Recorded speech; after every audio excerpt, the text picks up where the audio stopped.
వెతలు తీరును, కృపలు దొరుకును, సాటి లేనిది యేసుని నామం.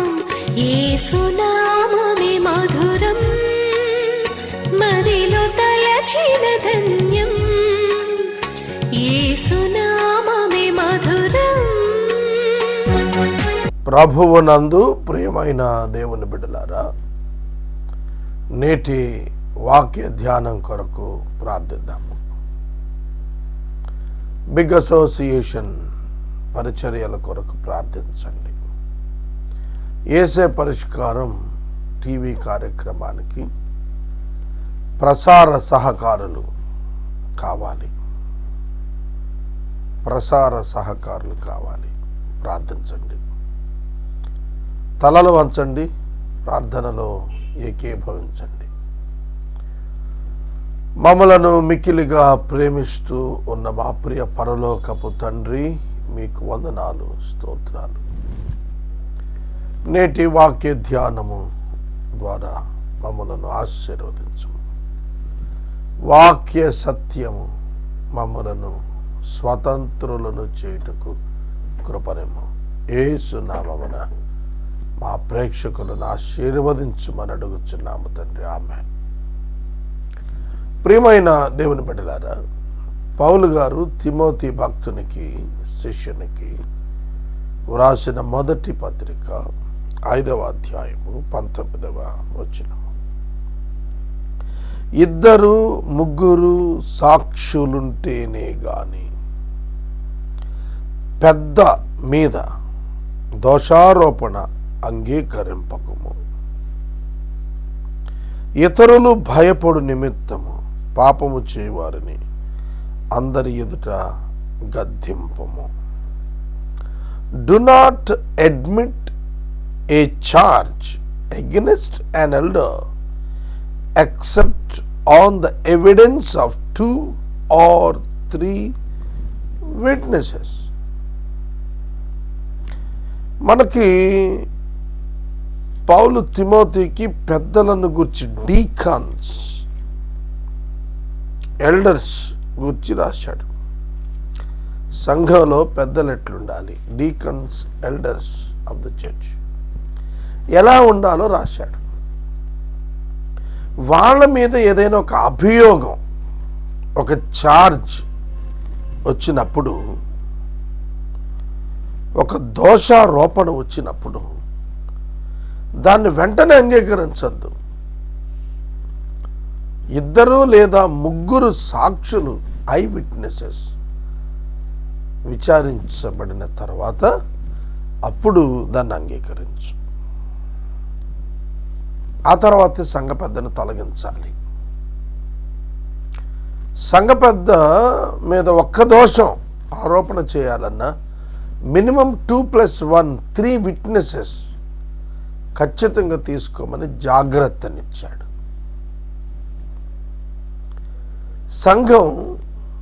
సంఘ పెద్దల యొక్క పరిపాలనలో వర్ధిల్లుతూ ఉంటుంది. సంఘ పెద్దలు భ్రష్టత్వంలో ఉంటే ఆ సంఘం పతనం వైపు అడుగులు పడుతూ ఉంటాయి. అందుకనే సంఘ పెద్దల ప్రవర్తన జాగ్రత్తగా ఉండాలి. సంఘ పెద్దలే డబ్బు దొంగిలించేవారైతే ఆ సంఘం ఎప్పటికి వర్ధిల్లుతుంది. కాబట్టి సంఘ పెద్ద మీద దోషారోపణకు సాక్షులు ఉండాలి. తర్వాత ఇతరులు భయపడేటట్లుగా సంఘస్థులు ఎవరైనా ఒక స్పిరిచువల్ డిఫాల్ట్లో ఉంటే వారందరి ఎదుట గద్దించు. ఎందుకంటే మిగతా వారికి కూడా భయం వస్తుంది, జాగ్రత్త అన్నాడు. ఇవాళ మనం క్రిస్టియన్స్, ఇండియన్ క్రిస్టియన్స్గా ఉన్నాం. ఇండియన్ క్రిస్టియన్సమే కదా మరి. ఈ పదప్రయోగం కొంచెం జాగ్రత్తగా నండి. Indian Christianity is like a tea, but we are taking it in the cup of Hinduism. హైందవ కప్పులో క్రిస్టియన్ టీ తాగుతున్నాం మనం. మీరు గ్రహించారనుకుంటున్నాను. We're looking like Christian, but we're living like Hindu. No change. ఒక ఫంక్షన్కి వెళ్ళాలనుకోండి, ఫంక్షన్కి వెళ్ళేటప్పుడు లేకపోతే ఒక శుభకార్యం అని అంటాం, మన భాషలో అర్థం కాదు, శుభకార్యాలు అంటారు. ఈ శుభకార్యాలకు వెళ్ళేటప్పుడు ఏదైనా ఒక శవం దగ్గరికి వెళ్ళాలనుకోండి, ఆన్ ది వేలో వెళ్ళకూడదు. వెళ్తే ఏమవుతుందంటే వాళ్ళు ఫీల్ అయిపోతారు, అరే పలానావాడు అక్కడికి వెళ్ళొచ్చాడు కనుక ఒక కీడో ఒక చెడో తెచ్చి ఇక్కడ పెట్టి వెళ్ళాడని. ఏమిటది? డార్క్నెస్. తర్వాత మనం చూస్తాం చాలా చోట్ల క్రిస్టియానిటీలోనే స్థానిక సంబంధమైనటువంటి హైందవ సంబంధమైనటువంటి ఆ కల్చర్ యొక్క అప్లికేషన్ కంటిన్యూ అవుతుంది.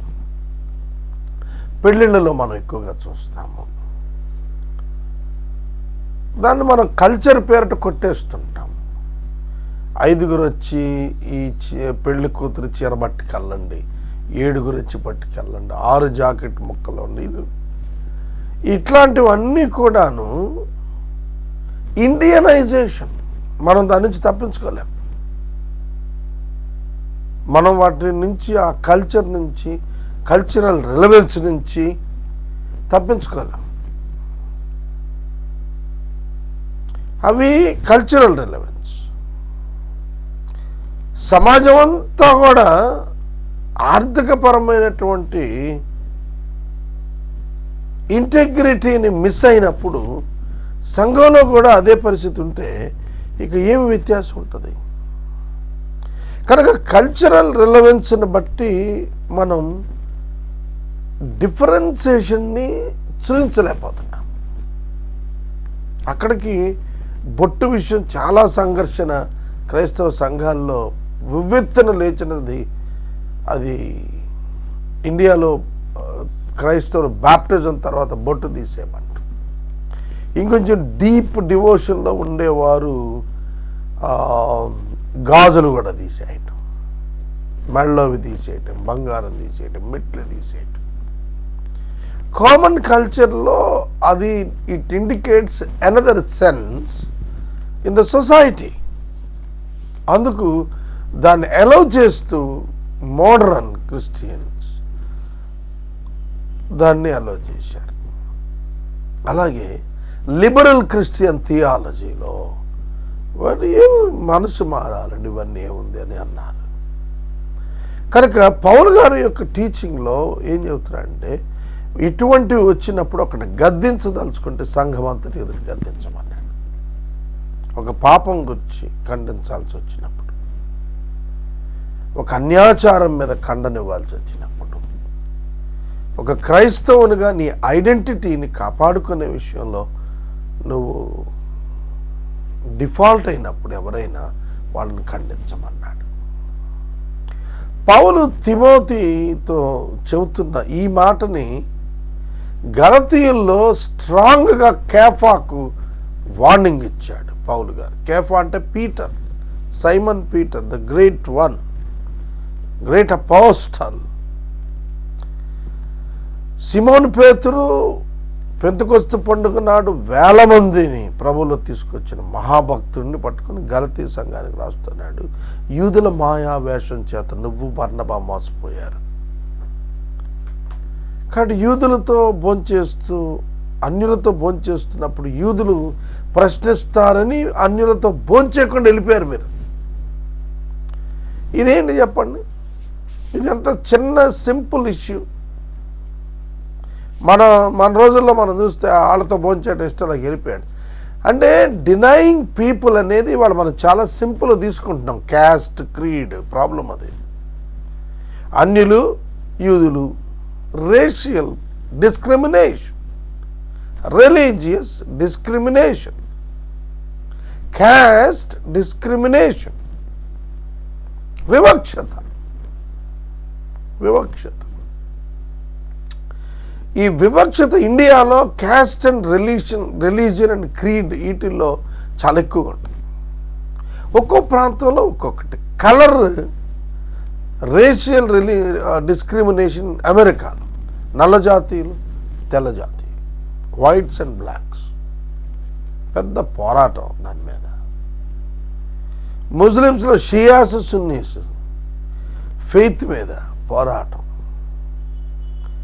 కనుక ఎక్కడికక్కడ డివిజన్ సొసైటీలో ఖండన చేయాల్సిన అంశాలు సేవకుడు జాగ్రత్తగా నిశితంగా నేర్చుకోవాలి. మొదట వేటి ద్వారా సంఘాన్ని నిలబెట్టి పోషించుకోవాలో వాటిని చర్చించాలి. ఎందుకు వాటిని చేయకూడదో, ఎందుకు వాటిని చేయవచ్చునో, ఎందుకు వాటిని అనుమతించాల్సి వస్తుందో అది స్పష్టంగా సంఘానికి సేవకుడే నేర్పించుకోవాలి. జాగ్రత్తగా వినండి. కొందరు బలహీనులను ఇండివిజువల్గా కౌన్సిల్ చేస్తున్నప్పుడు సంఘాల్లో ఉండే పెద్ద ప్రాబ్లం అదే. ఒక బలహీనుడు న్యూలీ కమింగ్ బిలీవర్ ఉంటాడు, విశ్వాసి, క్రొత్తగా సంఘానికి వస్తున్నాడు ఉంటాడు. వాడికి హైలీ మెచ్యూర్డ్ బిలీవర్ కాండక్ట్ని గురించి ఎక్స్ప్లెయిన్ చేయటం స్టార్ట్ చేస్తే ఇంక అసలు రాడు. పిల్లవానిగా ఉండగా తలంపు వేరు, పెద్దవాడైనప్పుడు తలంపు వేరు. పౌలు అదన్నాడు, నేను చిన్నవానిగా ఉన్నప్పుడు ఒకలా తలంచాను, పెద్దవాడినైనప్పుడు వేరుగా తలంచాను. కాబట్టి స్పిరిచువల్ గ్రోత్లో డిఫరెన్స్ ఉంటుంది కల్చరల్ రిలవెన్సెస్లో. కాబట్టి మనం ఒక సీనియర్ బిలీవర్కిను అప్కమింగ్ యంగ్ న్యూ బిలీవర్కి ఒక బేరీజ్ వేసినప్పుడు టీచింగ్లో చాలా జాగ్రత్తగా ఉండాలి. వాళ్ళని ఎట్లా చెప్పాలి, సంఘంలో అది తెలియచేయాలి. అందుకనే మీకు చాలా సంస్థలు ఇప్పుడు సండే స్కూల్స్ ఉన్నాయనుకోండి, వాటిలో ఇంటర్మీడియట్ అని, చిల్డ్రన్ అని అట్లా మధ్యలో ఆ వేరియేషన్ ఆఫ్ టీచింగ్స్ పెడతారు. కాబట్టి బేసిక్ ప్రిన్సిపల్లో డిఫరెన్స్ లేకుండా డిగ్రీ ఆఫ్ అప్లికేషన్లో డిఫరెన్సియేషన్ని దాన్ని అలౌ చేస్తూ సంఘం శ్రద్ధ తీసుకోవాలి.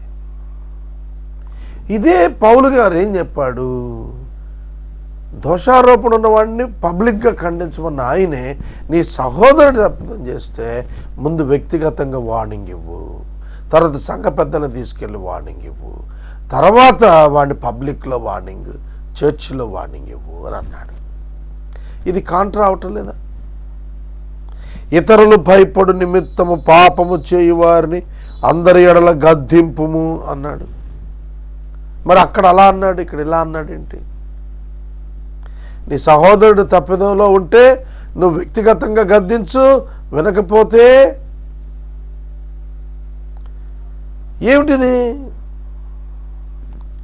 చెప్పండి. ఇతరులు భయపడు నిమిత్తం, పైనేమో పెద్ద మీద దోషారోపణ మీద చెప్పాడు, పెద్ద మీద దోషారోపణ చెప్పాడు, కింద ఇతరులు భయపడి నిమిత్తం పాపము చేయవారిని అందరి ఎదుట గద్దించు. అది పెద్దకి రిలేట్ చేసుకుంటే developed believer in spirit and in faith and in scripture ఖండించమన్నాడు. పెద్ద తప్పు చేస్తే ఖండించు పబ్లిక్గా అన్నాడు. పౌలు అదే అప్లై చేశాడు, పేతుర్ని పబ్లిక్గా ఖండించాడు. తర్వాత విరోధ బుద్ధితోనైనను ఒకటి, పక్షపాతముతోనైనను రెండు ఏమీ చెయ్యొద్దు. విరోధ బుద్ధి, పక్షపాతం, partiality and enmity. Do not in the presence of God and the Christ and of the elect angels, I charge you to keep these rules without prejudging and nothing from partiality. Prejudging, without prejudging and from partiality. పక్షపాతము మరియు విరోధ బుద్ధి అంటే ప్రీజడ్జి, ముందే ఒక అభిప్రాయానికి వచ్చి కోపం పెంచేసుకోవటం, విరోధం పెంచేసుకోవటం, దాన్ని అప్లై చేసేయటం. వితౌట్ ఎంక్వైరీ విన్న వెంటనే ఒక తీర్మానానికి వచ్చేసేయటం, ఎవిడెన్సెస్ తెలుసుకోకుండా, ఆధారాలు లేకోకుండా. బ్రదర్ పలానాయన పలానా తప్పు చేశాడని ఎవడో చెప్పే కానీ దాన్ని నమ్మేసి ఒక గ్రడ్జ్ లోపల పెంచుకొని వాడి గురించి పబ్లిక్లో మాట్లాడటం, అట్లాంటివి చేయొద్దన్నాడు. ఇవన్నీ కూడా సంఘాలు నడిపించే వారికి పెద్ద పెద్ద హెచ్చరికలు. దేవదూతల ఎదుట నీకు ఆనబెడుతున్నాను, దేవదూతల ఎదుట నీకు ఆనబెడుతున్నాను. త్వరపడి ఎవరి మీద హస్త నిక్షేపణము చేయవద్దు. Do not be hasty in the laying on of hands, not take part in the sins of others. Keep yourself pure. Keep yourself pure. ఇతరుల పాపాల్లో పవిత్రుడుగా ఉండక, పాలువాడవై ఉండక, నీవు పవిత్రుడుగా ఉండినట్లుగా చూసుకొనుము. ఇతరుల పాపాల్లో పాలు భాగస్తుడు అబద్ధం. చాలాసార్లు అయిపోతూ ఉంటాం, ఈ అబద్ధం చెప్పు బ్రదర్ అని అంటే అలాగే ఈ అబద్ధం చెప్పేస్తానంట. ఇతరుల పాపం, నేను చాలాసార్లు అట్ట పడిపోయాను. ఇతరుల పాపంలో మనం భాగస్థులం అయిపోతాం. కొంచెం ఏమనుకోకుండా సౌకర్యం కోసం ఈ చిన్న అబద్ధం నా కోసం ఆడవా? నేనెందుకు చెప్పాలా? ఆ అబద్ధం నేనెందుకు చెప్పాలా? కన్సర్న్ పీపుల్తో మీరు మాట్లాడుకోండి అని చెప్పాలి కదా నేను. Why should I add myself? మొహం ఆటానికి ఇంటికి ఎవరిని వచ్చాను లేరని చెప్పండి అంటే ఆయన లేరని చెప్పేస్తాం. లేరని చెప్పండి అంటే లేరని చెప్పేయటమేనా? ఉన్నారు కదా, లేరని చెప్పమన్నారండి అన్నట్టు ఉంటుంది. లేరు అది ఉన్నది, లేరని చెప్పమంటారేంటి? చెప్పటం అబద్ధం చెప్పు, చిన్న అబద్ధం చెప్పు నా కోసం. అది చేయొద్దు అన్నాడు. హస్త నిక్షేపణం చేయతాడు. ఎవడి తల మీద పడతాడు చేయేసి వాడి పాపాలు వాడిని గురించి జడ్జి చేయొద్దు, వాడిని డెడికేట్ చేయబాకు, ఎందుకంటే వాడు ఎవరో నీకు తెలియకుండా నువ్వు చేయొద్దు అన్నాడు. ఇవాళ చాలామంది పాస్టర్స్ చేస్తున్న తప్పిదం ఏంటంటే ఎవరు పడితే వాళ్ళకి ఆర్డినేషన్స్ ఇస్తున్నారు, ఎవరు పడితే వాళ్ళని డెడికేట్ చేస్తున్నారు. ఏం లేదు, మనుషులు దొరికితే నియామకం చేయటానికి కూడా బైబిల్ పద్ధతులను వాడేసుకుంటున్నారు. ఇంకా అభిషేక కార్యక్రమాలని అవి పెడుతున్నారు. పెట్టి వాటి చేత ఒకసారి నెత్తిన చేసి నూనె పోస్తే ఇక వాడు సేవకుడే, వాడికి డ్రెస్ కోడ్ ఇచ్చేస్తారు, అది తీసుకుని సొసైటీలో పడతాడు మారు మనసు లేకుండా. ఎంతమంది వైఫల్యం చెందుతున్నారు మిషన్స్లో, ఎంతమంది ధనాపేక్షతో కొట్టుకుపోతున్న సేవకులు, ఎంతమంది క్యారెక్టర్ లేకుండా క్యారెక్టర్ పాడు చేసుకున్న వారు ఎంతమంది వాళ్ళ సమాజంలో కనబడుతున్నారు. కొందరు సేవకుల గురించి మాట్లాడుతున్నప్పుడు నేను ఒక సేవకుడితో మాట్లాడుతూ వచ్చాను ఈ దినాల్లో. వారు కొందరు సేవకుల గురించి చెబుతున్నప్పుడు వెరీ అడల్టరస్ పీపుల్, వ్యభిచారతరమైనటువంటి దైవజనులు. పాలిభాగస్థులు అవ్వద్దు. Once you came to know that they are adulterers, preachers, be careful, don't associate with them. ఇవాళ అసోసియేషన్స్ అంటే 7 ఉంటే చాలు అనేది సామాన్యమైనటువంటి నానుడి. కానీ ఆ అసోసియేషన్ ఎవరు వాళ్ళు? Who are they in spirit? What are they in doctrine? What is their faith? What are their convictions? ఏం చూసేది లేదు. 7 ఉంటే చాలు ఒక సొసైటీ పెట్టడమే. ఖండించాడు పౌలు గారు, జాగ్రత్తగా ఉండండి అయ్యా, ఎవడు నెత్తిన పెడతాడు చేయి పట్టుకోండి, హస్తనిక్షేపణం చేసేయకండి, మీకున్నది కదా, అధికారం ఉన్నది, అవకాశం ఉన్నది కదా అని చెప్పి చేసేయకండి. చాలామంది ఇంకా విచిత్రం, కొందరు అయితే బాప్తిస్మాలు ఇచ్చేస్తున్నారు వితౌట్ నోయింగ్ ఎనీ పర్సన్. వాడు మారాడా లేదా, రక్షించబడ్డా రక్షించబడలేదా, ఏం లేదు, సింపుల్గా ప్రభువుని నమ్మావా, నమ్మాను, ఆన్ ద రికమెండేషన్ ఆఫ్ అనే పదం వాడతాం మనం. కనుక చాలా సందర్భాల్లో ఇతరుల పాపాల్లో భాగస్థులం అవుతుంది. ఇన్ని బాప్తిజాలు ఇచ్చి ఇంతమంది మారు మనసు లేని వాళ్ళని నువ్వు పబ్లిక్గా క్రిస్టియేషన్ చేసావన్న పాపం నీ మీద ఎందుకు? మారు మనసు పొందినవాడు, రక్షణ పొందినవాడు, విశ్వాసం ఉంచినవాడు నీటిలో మునిగి లేస్తే ఏమవుతుంది? బీసీసీ సర్టిఫికేట్ వస్తుందేమో కానీ రక్షణ రాదు. కాబట్టి సంఘము చాలా జాగ్రత్తగా ఉండాలి, సేవకులు చాలా జాగ్రత్తగా ఉండాలి. ఇక మీదట నీళ్లే కాక నీ కడుపు జబ్బు నిమిత్తము తరచుగా వచ్చు బలహీనత ద్రాక్షారసం కొంచెముగా పుచ్చుకొనుము. ఇది త్రాగటానికి లైసెన్స్ కాదండి, ఇట్స్ లైక్ ఏ మెడిసిన్. ద్రాక్షారసము ఒక మెడిసిన్ లాగా ఒక జబ్బు నిమిత్తం తీసుకోమని చెప్పబడింది. ఇక్కడ జబ్బు నిమిత్తము ద్రాక్షారసం అన్నప్పుడైనా మెడిసిన్స్ యూజ్ చేయాలి అబ్బాయి అనేది మనం అర్థం చేసుకోవాలి. గిలాదులో గుగ్గిలం లేదా అనే ప్రశ్న చేతనైనా కూడా అచ్చట నా జనులు ఎలా స్వస్థత పొందలేకపోతున్నారు. So God allowed medicine. ఇవాళ చాలామంది విశ్వాసం పేరిట మందులు వేసుకోవటం ఆపేస్తారు. యాక్సిడెంట్ అవుద్ది, కాలు ఇరిగిపోద్ది, బ్లడ్ లాస్ ఆఫ్ బ్లడ్ పోతూ ఉంటుంది, నేను మందులు వేసుకోను అని చెప్పి కూర్చుంటా అవుతుందా?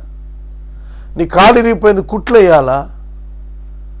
కుట్లు వేసినప్పుడు మత్తు ఇవ్వాలా, మందులు ఇవ్వాలా, యాంటీబయాటిక్స్ ఇవ్వాలా?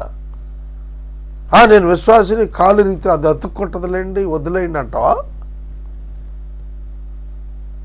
చెప్పండి. కానీ నేను మందులు వేసుకోను, అది బిగినింగ్ స్టేజ్లో బాగానే ఉంటుంది మందులు వేసుకోకపోవటం. అది ఎక్స్ట్రాడినరీ అయినప్పుడేమవుతుంది, నువ్వు చచ్చిపోతావు. ఇవాళ చాలామంది చనిపోతున్నారు యవ్వన కాలంలో, లేకపోతే లాంగ్ ఆ దీర్ఘాయువును అనుభవించుకుని చనిపోతున్నారు. కారణం మూర్ఖత్వం. బైబిల్ చెప్పిందా మందులు వేసుకోవద్దని? Divine healing is there always. దేవుడు స్వస్థపరచువాడు. ఆ క్యారెక్టర్ ఎవరు తీసేస్తారు?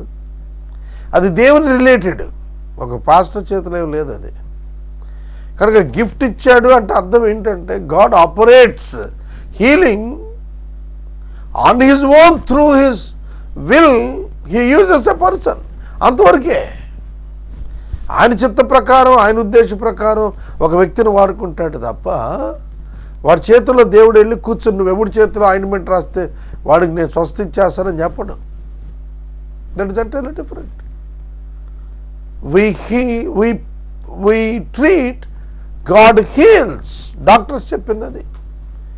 we prayed, God healed. Pastors చెప్పాల్సింది అది. అంతే. ఈయన ప్రార్థన చేస్తే నాకు క్యాన్సర్ పోయింది, ప్రార్థన చేస్తే నాకు కడుపు నొప్పి పోయింది. రైట్, దేవుడు తీసేశాడని చెప్పాలి, సేవకుడు కాదు. చాలామంది సేవకులు దేవుని మహిమను అక్కడ దొంగిలిస్తున్నారు. God never allows that. కొందరి పాపములు తేటపడి బయలుపడి తీర్పుకు, న్యాయపు తీర్పు ముందుగా నడుస్తున్నాయి. మరి కొందరి పాపలు వారి వెంట వెళుతున్నాయి. అటువల మంచి కార్యములు తేటగా బయలుపడుతున్నాయి. బయలుపడనవి దాచబడవన్న నేరము. ఒకవేళ నువ్వు చేసిన మంచి పనులు ఉంటే, ఒక విశ్వాసి అయితే నీవు దేవుని ఎదుట అవి జ్ఞాపకానికి తీసుకొనబడి నువ్వు ఆశీర్వదించబడతావు, నువ్వు ఘనపరచబడతావు, నీకు జీతం ఇవ్వబడుతుంది. నీ పాపము జాగ్రత్తగా వినాలి. కొందరి పాపములు ముందుకు వెళుతున్నాయి, వెనక్కి వెళుతున్నాయి. They don't want to deliver from the sins.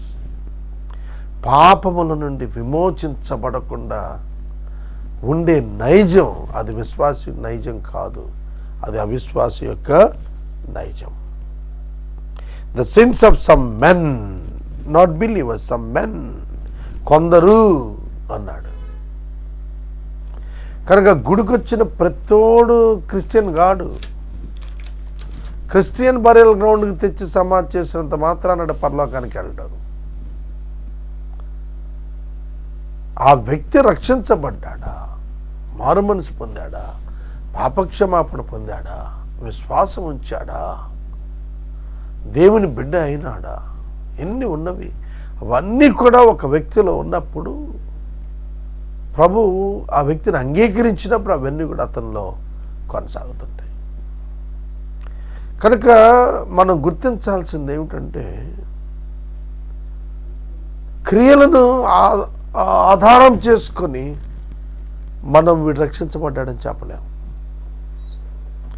కనుక రక్షణ పొందిన వాడు చేసే క్రియలను బట్టి ఆ వ్యక్తి అంగీకరించబడతాడు. ఆ వ్యక్తులు ఆ క్రియలు కొనియాడబడతాయి. అది మనం తెలుసుకోవాలి. మంచి కార్యములు తేటగా బయలుపడుతున్నాయి సంఘంలో నువ్వు చేస్తున్న ప్రతి మంచి పని. So also good works are conspicuous and even those that are not cannot remain hidden. ఒకవేళ అవి గుర్తింపు పొందకపోయినా, బయలుపరచబడకపోయినా అవి దేవుడు వాటిని గుర్తిస్తాడు. దాగవవి. మంచి దాగదు, చెడు దాగదండి. మంచి ఆలస్యంగా ఉనికిలోకి వస్తుంది, చెడు వెంటనే ఉనికిలోకి వస్తుంది. కొన్ని సందర్భాల్లో చెడు ఆలస్యంగా ఉనికిలోకి వస్తుంది, మంచి వెంటనే ఉనికిలోకి వస్తుంది. ఆ ఉనికిలోనికి రావటం మాత్రం తప్పదు. మంచిదైనా చెడ్డదైనా క్రీస్తు న్యాయపీఠం ఎదుట మనము నిలవబడాలని దేవుని యొక్క వాక్యం మనకు జ్ఞాపకం చేస్తారు. ఎన్ని హెచ్చరికలు సంఘానికి ఇవ్వటం కొరకు తిమోతిని పౌలు గారు సిద్ధం చేస్తున్నాడు. నేను వాక్యాన్ని ముగిస్తూ ఒక మాట చెప్తాను వినండి. Please take care of your spiritual life. మీ ఆధ్యాత్మిక జీవితాన్ని గురించిన అతి జాగ్రత్త తీసుకోండి. ప్రతి గాజు ప్యాక్స్ మీద, గాజుని ప్యాకింగ్ చేసినప్పుడు handle with care. Handle with care. ఇవి గాజు సామాను ఉన్నవి, జాగ్రత్తగా పెట్టండి. కింద పెట్టేటప్పుడు వేసేటప్పుడు ఎట్ట పెడితే అట్ట పడేయకూడదు. ఒక కొబ్బరి బొండాన్ని పడేసినట్టుగా ఒక చిమినీని పడేయకూడదు, పగిలిపోతుంది. కాబట్టి you must handle your spiritual life very carefully. అది నేను మీతో మాట్లాడుతోంది. మార్నింగ్ లేచింది మొదలు రాత్రి పండుకునే లోపల be cautious about your thoughts, about your plans, about your words, about your actions, about your responses. అర్థమైంది? ఉదయం లేచింది మొదలు రాత్రి పండుకునే వరకు మీ తలంపులను, మీ మాటలను, మీ కనుదృష్టిని, మీ యొక్క తీర్పులను, మీ ప్రతి ఉపకారములను, ప్రతిస్పందనలను జాగ్రత్తగా చూసుకోవాలి. ప్రసార సహకారులు కావాలి. ప్రార్థించండి. మమ్మల్ని మిక్కిలిగా ప్రేమిస్తున్న తండ్రి, వందనాలు, స్తోత్రాలు. యేసే పరిష్కారం 3వ పర్యాయం ముగించుటకు మేము వెళుతుండగా సహాయం చేయండి. ప్రసార సహకారాన్ని పంపండి. విన్నవారిని మీరు ఆశీర్వదించండి. యేసునామమున అడుగుచున్నాము, ఆమేన్. తండ్రి అయిన దేవుని ప్రేమ, కుమారుడైన యేసయ్య కృప, పరిశుద్ధాత్మని యొక్క అన్యోన్య సహవాసం సదాకాలం మనకు తోడైండును గాక, ఆమేన్.